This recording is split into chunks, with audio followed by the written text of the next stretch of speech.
Okay. The Finance and Purchasing Committee for November 15th, 2021. We'll call to order. Roll call, please. I'm here. Present. Present. Okay, I think we have a quorum. Pardon? Do we?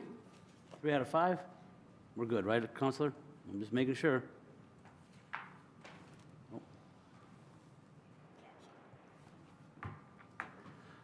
All right. Approval of minutes. Motion by Alderman Florian, second by Alderman Rivera to approve the minutes. All in favor? Aye. Opposed? Motion carried. Public comment. Do we have anybody with any public comments on the finance agenda? Seeing none, we'll take a motion by Alderman Florian, second by Alderman Rivera to seat Alderman Hayes. All in favor? Aye. Opposed? No worries. All right. We got you. That's right. New business. Item A, motion to authorize the proper city officials to issue a change order in the amount of $102,765, amending the contract originally awarded on June 17th, 2020, in an amount of $80,000 to Insurance Program Managers Group IPMG to a revised total of $182,765 in order to account for additional and unanticipated costs associated with a workers' compensation audit.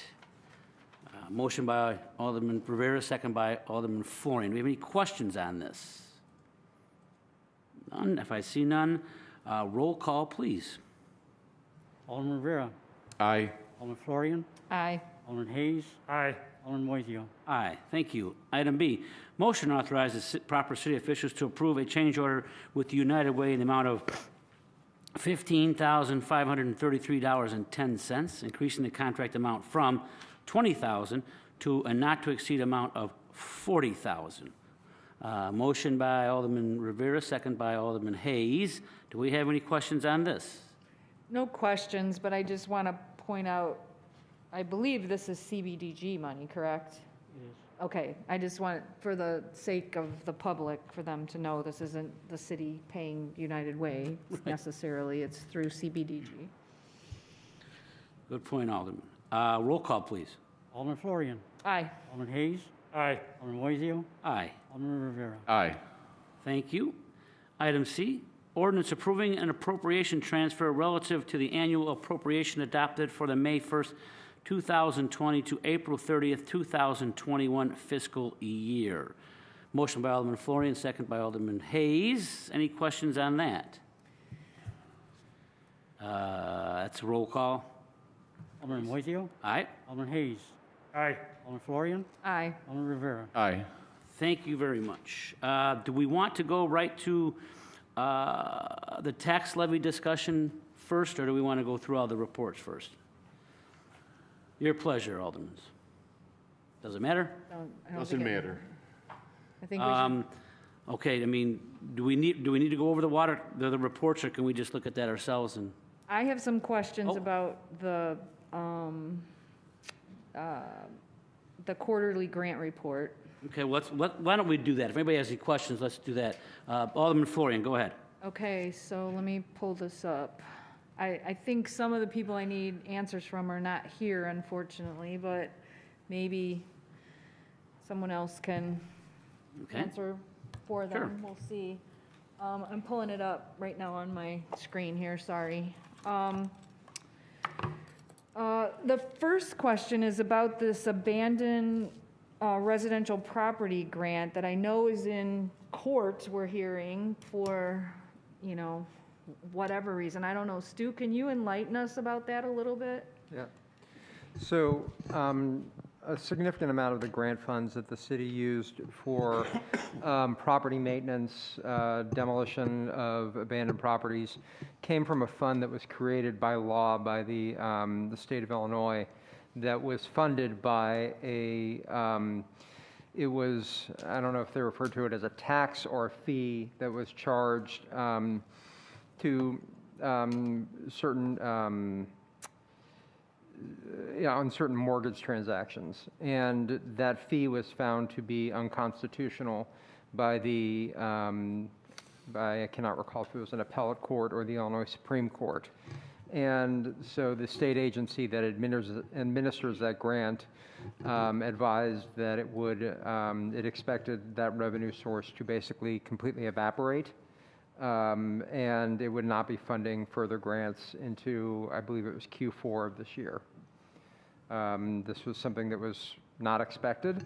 I think the state is probably looking for other funding sources, but this was a case where you had the underlying funding source kind of unexpectedly challenged in a way that was not anticipated.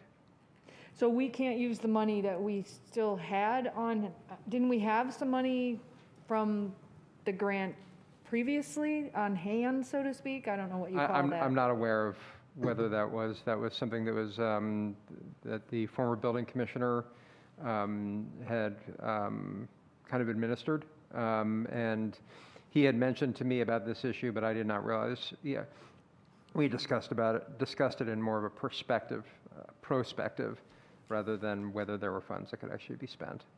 We can find that out, though. Okay, that would be great. I appreciate that.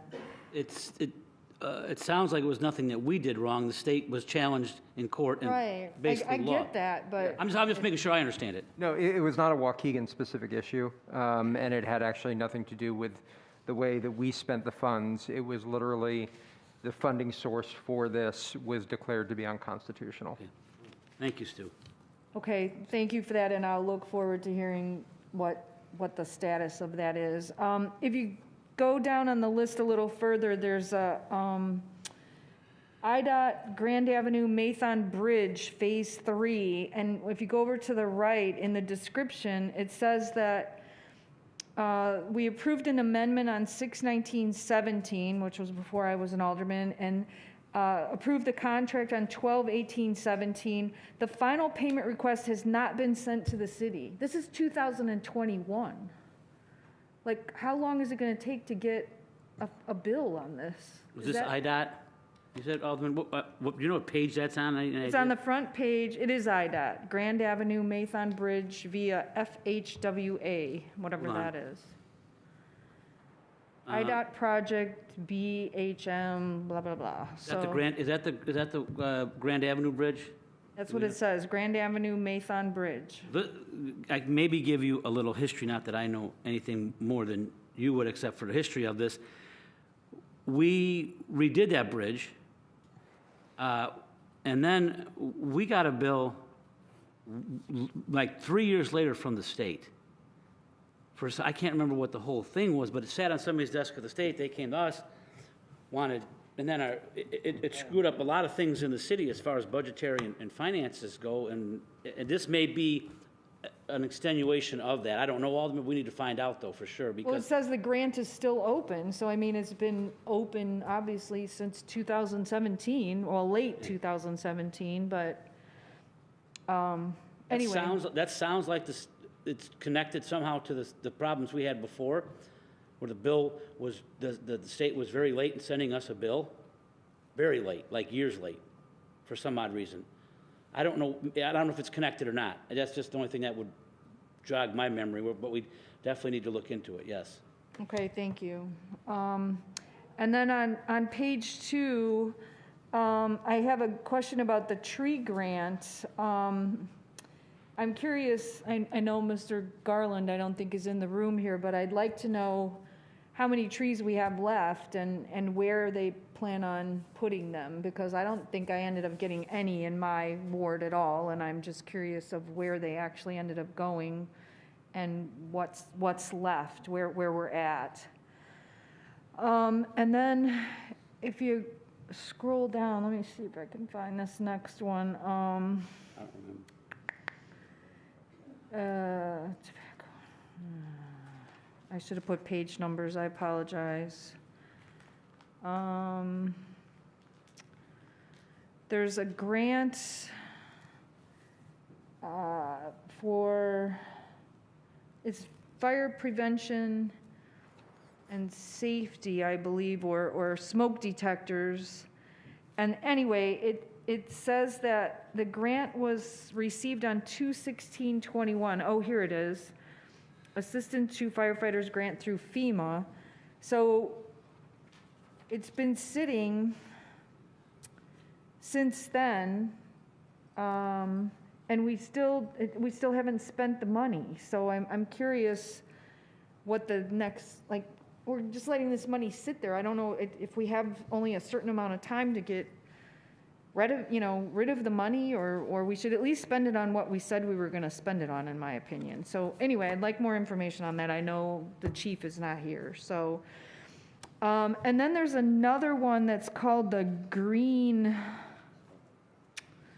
shoot, I'm sorry. I should have somehow figured out how to mark these, but they, a green region grant. And we applied for this and received the money on 7/24/20, and we haven't spent any of it.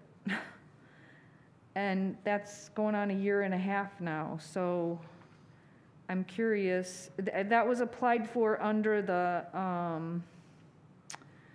woman that we had, Maya, I believe, had applied for that when she was here as an intern. So I'm just curious who's following through on that and what the plan is there. Because again, that's a year and a half it's been sitting there. And then there's one more on the PACE shelters. It was applied for on, I think, January 16th of 2018. And we only have until 12/31/22 to spend it, and it's also sitting there. So maybe somebody who works with these can somehow give me some answers to some of these things, and we can figure out where we're at with this. So that's all I have. Thank you. If there's no other questions, I think we can go to the tax levy discussion, if everybody's okay with that. Everybody okay? Yes. All right, let's go to the tax levy discussion.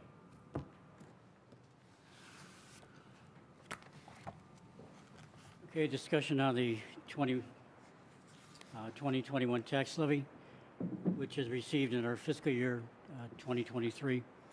You'll see from the pie chart that 50% of the tax levy will go for pension purposes, the police pension, firefighters pension, and IMRF. Another 21% for bond and interest on outstanding general obligation debt. There's 10 outstanding GO bonds, of which 4 are abated in full each year, and we extend the taxes on the payment of principal and interest on the remaining 4. The public library receives 12% of the tax levy. And somewhat new this year compared to prior years is another $1 million for capital improvements for streets. Sherry? The objectives this year in putting together the tax levy, we had actually 7 objectives. One was to take a look at the actuarial valuations for the police and firefighters pension fund and fund it in accordance with the statutory minimum requirement. And we've done so. 9.2 million for police, 7.4 million for fire. Secondly was to fund the required amount for the pension costs for employees eligible for participation in the Illinois Municipal Retirement Fund. And that's at $1,412,500. Third was to fund the cost of refuse collection citywide by a tax that's applied citywide to all properties. The rate this year went up 3.75% in agreement with the contract with Waste Management. That an annual increase is tied into changes in the Consumer Price Index for the Chicago region. From September to September, it went up 4.5%. And according to the contract, they can go to the maximum 3.75%. We took that 3.75% and calculated the necessary amount for the levy, and we added 1% to it. One, to provide a little extra cushion in that fund to account for any new properties that came on board, any vacant properties that became occupied, just so we would have that necessary cushion. The fifth was to, of course, fund the debt service in accordance with the debt service requirement. When you issue general obligation bonds, you're pledging the full faith and credit of the town. The investors are assured that they're going to receive payment on their debt because the county is going to automatically extend the amount necessary to pay principal and interest on the tax bill, unless we identify alternative sources of payment, which we have in 4 of the cases. And the last one was to provide money for the street program. Only partial funding, we're still going to have money from Rebuild Illinois funds, any extra money remaining in the 2018 GO bonds, motor fuel tax monies. But this will give us an additional $1 million. And we're going to accomplish all 6 of those objectives and still bring the levy in for 2021 below or even with last year's levy. You can see last year's levy totaled $37,357,000. This year's levy, I call it levy an extension because you're extending the taxes for debt service. It's not actually part of your levy that we're approving, but it's extended by the county. $37,270,000, which is a decrease of $87,000 or 0.23%. There's 2 parts of the levy and the extension. One is the aggregate levy, which you approve here as a board. The police pension, the firefighters pension, IMRF, the library, PSEBA, which is the Public Safety Employee Benefit Act. That's an act that provides lifetime health insurance benefits to police officers and firefighters and their dependents. Health insurance premiums paid by the employer for life if they are disabled in the line of duty following a catastrophic injury. And the last part of the aggregate levy is the street resurfacing. In addition to the aggregate levy is the second part that's extended by the county, and that's for the GO debt. And we're extending it on 6 issues.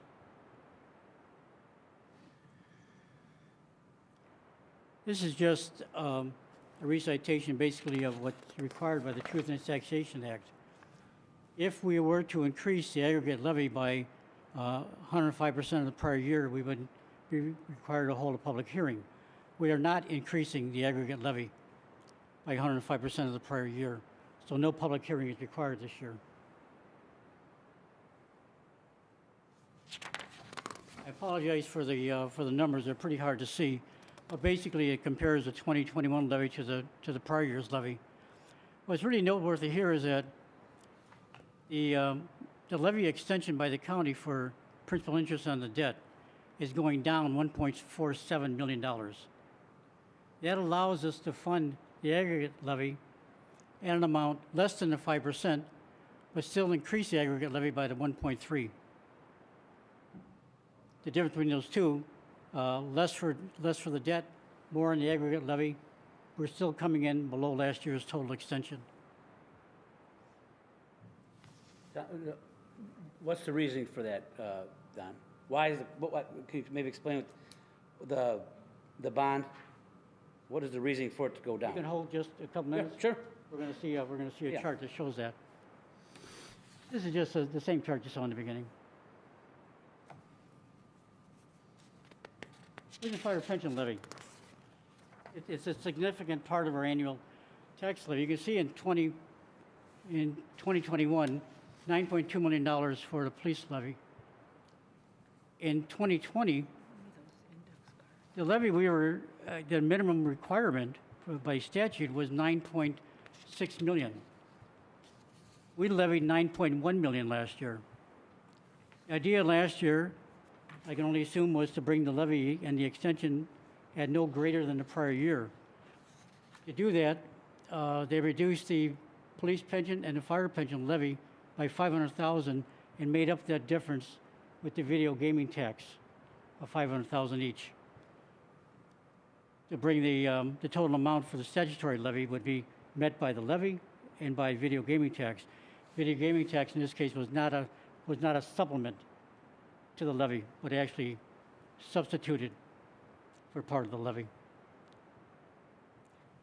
The funding ratio, You can see in police is 45.38%. Is 45.38% funded. That is, we have assets in that fund to cover 45% of what we of the total liability. In fire, what is it? 46.81%. The idea in the actuarial evaluation and how they try to do the funding is to keep the rate pretty consistent on by payroll. And you can see it's been pretty consistent for police at 62% of payroll costs, fire 64%. So if you have a $100,000 officer or firefighter, that person's actually costing you $161,000 or $164,000 because of the amount that's required to go into the pension fund.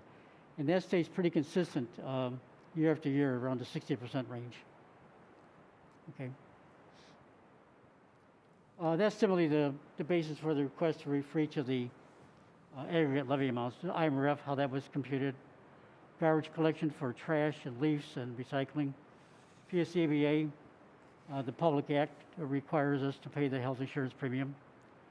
Waukegan Public Library will go up $100,000 prior to the, compared to the prior year, which is 2.2%. 99% of the library's funding comes from your tax levy. Very little money is generated by the library itself. They collect a little bit in terms of fines and certain little fees, and they get a per capita grant. But other than that, it's all funded by the tax levy.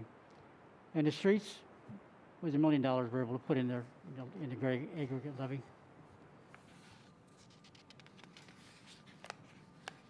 Now, in terms of debt service, we have 10 outstanding general obligation bonds. You can see them on the far left side.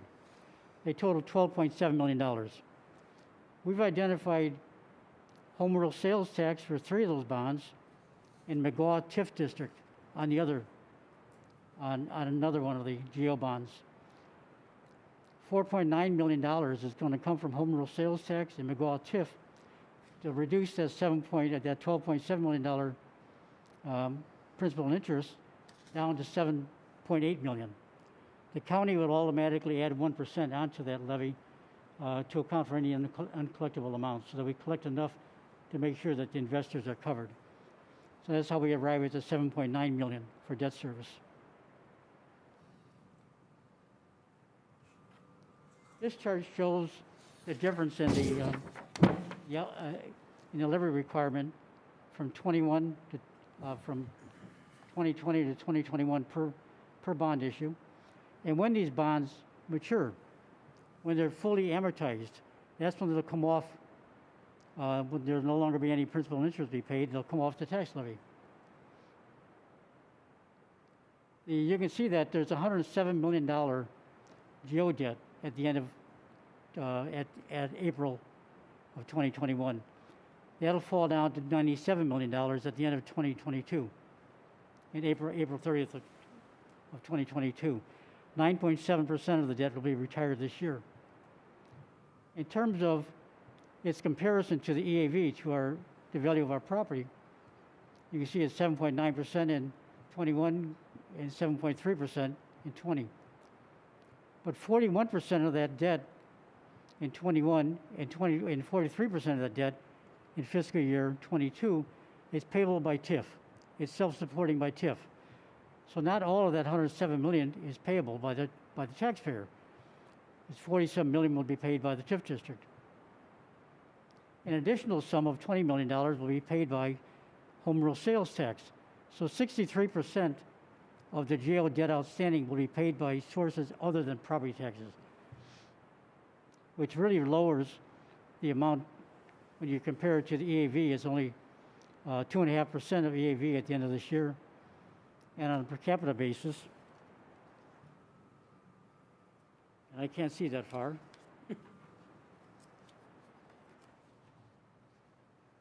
I'll cheat and look at this.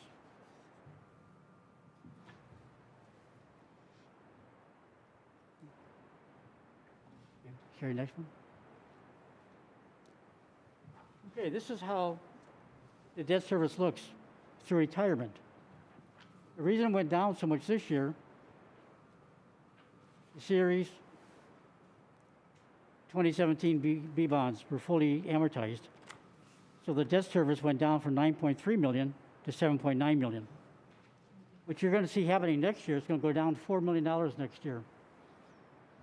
The Series 2012A and the 2012B bonds will be fully paid off, and they'll not hit the tax roll. So debt service will go down significantly next year. 2015B and 2018B will still be open, but the debt service on those bonds is significantly decreased. Don, you said they went down 9% this year, correct? Well, the total amortization went down. The total debt went down.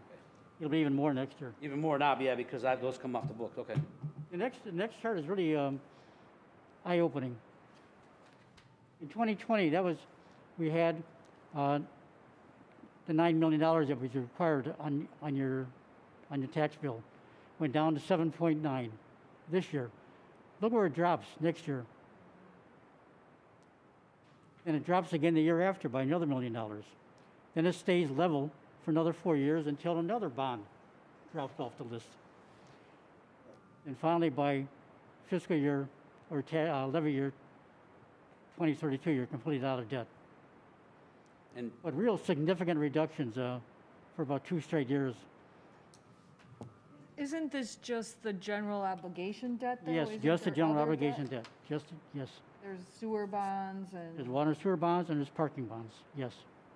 Okay. They don't go on the tax bill. Right. They're paid by water and sewer revenues But and when you're parking saying fees. we're going to be totally out of debt by then, that might not be true. That's not true. Okay.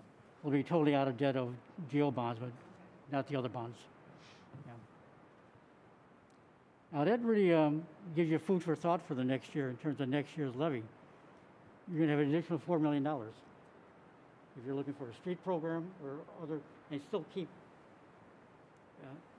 the levy the same. If the debt goes down $4 million, you can put it onto the aggregate levy, put it for streets if you want, and still keep the levy from increasing. I just want to clarify, though, if we didn't transfer this money from the extra money, we'll call it, from the aggregate levy to or from the debt levy to the aggregate levy, property taxes would be lower than that, right? Yes, Okay. And that amount is what? 4.95%.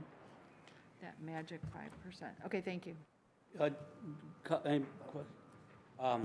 It's not a whole lot as far as the amount of money we're asking the taxpayers than last year. It's $87,000 less than what we asked last year, correct? That's correct. So it's not a whole lot different than last year's levy. No, it's the same. It's kept at the same. But it would be almost 5% lower if we weren't transferring this money over. Now, I'm really excited we're going to have $1 million worth of road work, don't get me wrong. Well, here's my question on that. In my opinion, you just said we're going to have extra money last year. What's $1 million going to do in a city this size? An alley? A block? I would say take the $9 million for that off the levy now and just be honest with the citizens. You're not going to get much for $1 million. You're not going to get anything for $1 million. You Take get it one off. mile. What? You get a mile. So each It's of us- It's $1 million more than we had last year, or the year before, or the year before. We're each going to get 0.9 of a mile, or 1%. In the 20 years you've been an alderman, Alderman Moiseo, how many times have you set aside money for roads? We tried, but Haven't you always just borrowed it? we've had to because We haven't done this. if you okay, I'm trying to save the taxpayers money, but if you want $1 million on it, that's fine with me. I think we should take it off and just tell the citizens next year we're going to have more money, we'll do more roads. Because it's more cost effective to call in a road contractor and tell them to do a whole neighborhood than to call them in and say, you're going to do one block. It's just more cost effective. But that's okay.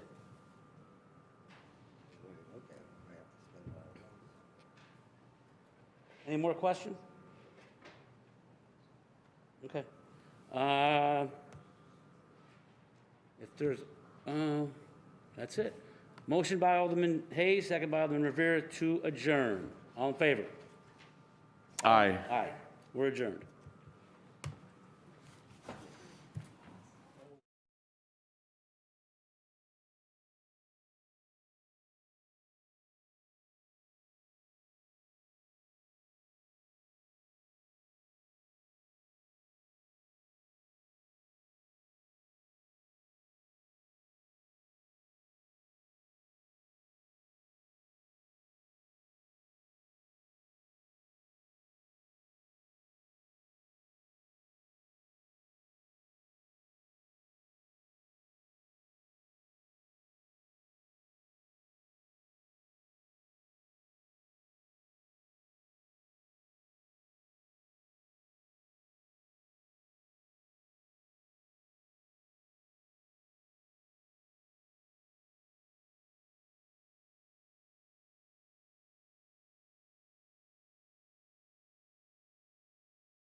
Thank you.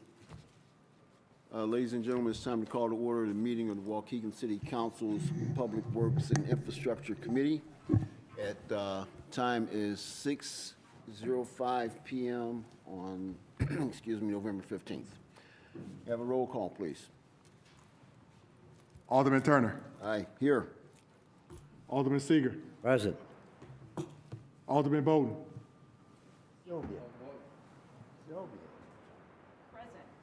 Alderman Kirkwood. You have a quorum? Yes, okay, we do have a quorum, thank you.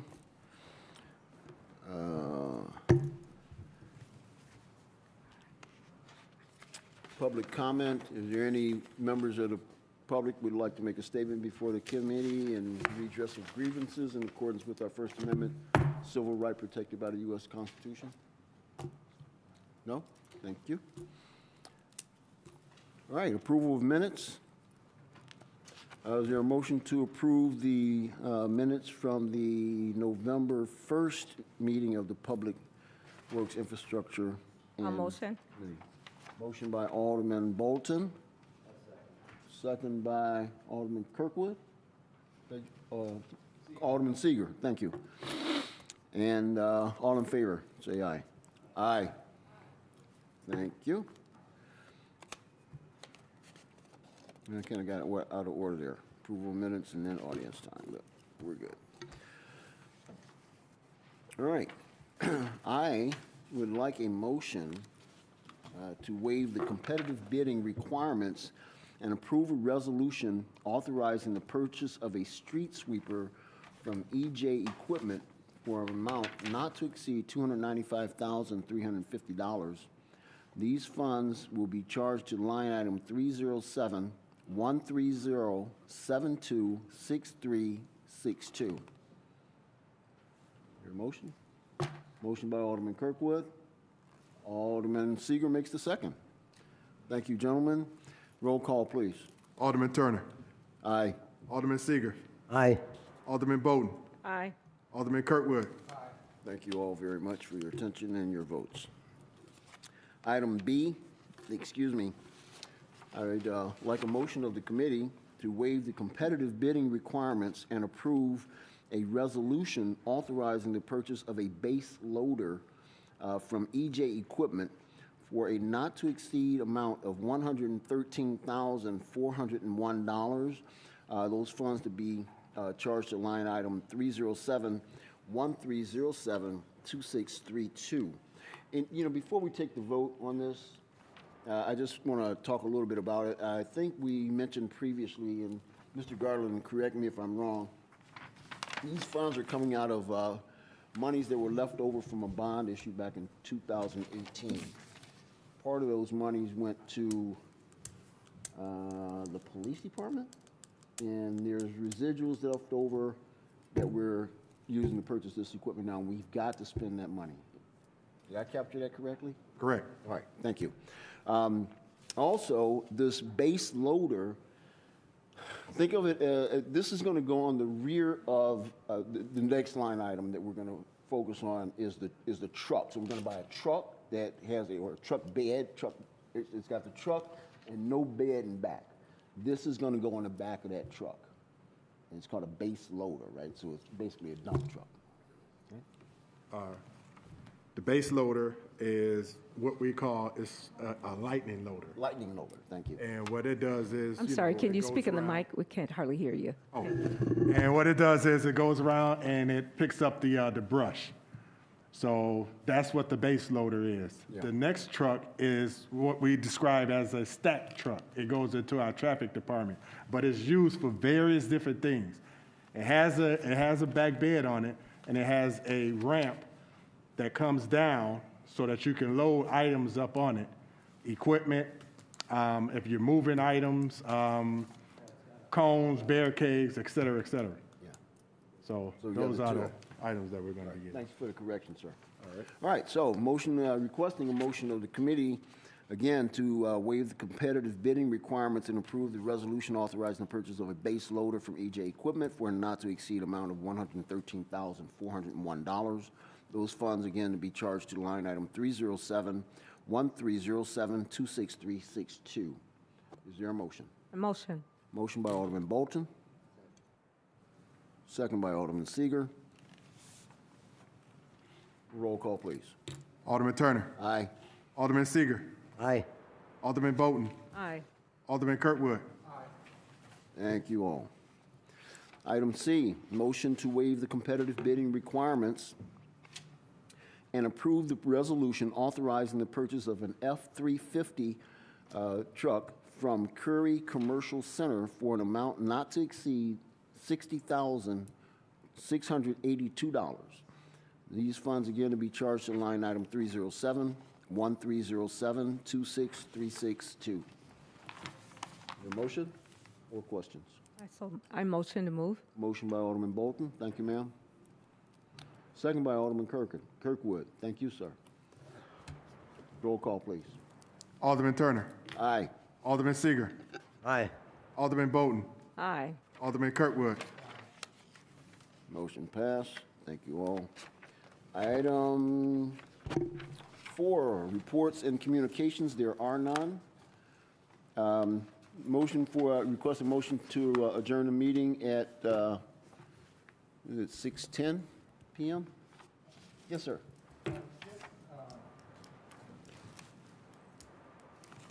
I know that, we have a situation with our leaf pickup, and I did talk with the director in regards to the leaf pickup, because certainly in the 4th Ward, the leaves have not fallen off the trees.